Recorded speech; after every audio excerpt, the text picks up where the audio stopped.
একেবারে প্রচারে। এমনিতেই দিলীপ ঘোষ দুর্গাপুর বর্ধমান দুর্গাপুরের প্রার্থী। সেই দিলীপ ঘোষ গতকাল যে মন্তব্য করেছিলেন তাতে জোর বিতর্ক, নির্বাচন কমিশন শোকজও করে।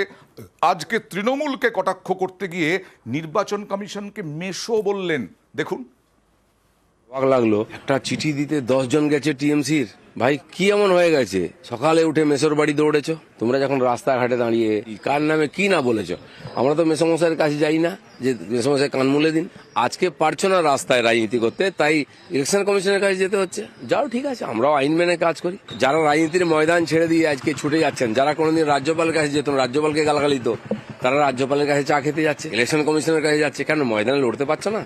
তৃণমূলকে ব্যঙ্গ করলেন যে একটা মন্তব্যের জন্য তার বিরুদ্ধে 10 জন তৃণমূল নেতা তারা গেলেন নির্বাচন কমিশনে। শান্তনু সেন কটাক্ষ করলেন দিলীপ ঘোষকে। দিলীপ ঘোষ স্বভাবসিদ্ধ ভঙ্গিতে আরও একবার বাংলায় তথা ভারতবর্ষের একমাত্র মহিলা মুখ্যমন্ত্রী মমতা ব্যানার্জির বিরুদ্ধে অশ্রাব্য কথা বলায় model code of conduct violation হল। তৃণমূল কংগ্রেস তার বিরুদ্ধে প্রতিবাদ জানালো। সে বিষয়ে বক্তব্য রাখতে গিয়ে দিলীপ ঘোষ নির্বাচন কমিশনকে আক্রমণ করে মেসমশাই বলে ব্যঙ্গ করে আরও একবার model code of conduct violate করলেন।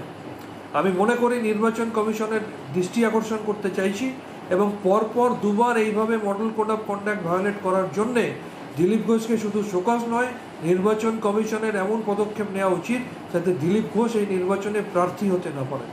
কেন্দ্রীয় নেতৃত্ব তারা শোকজ করেছে দিলীপ ঘোষকে, যদিও সেই শোকজকে নাটক বলেছে তৃণমূল, এবং রাজ্য নেতৃত্ব বারবার দিলীপ ঘোষের পাশে থেকেছেন। আজকেও সুকান্ত মজুমদার দেখুন আমাদের সঙ্গে কথা বললেন, আমাদের সঙ্গে কথা বললেন এবং ভালোভাবে কথা বললেন, এবং তিনি বললেন ফালতু বিষয়কে ইস্যু করছে তৃণমূল। দেখুন।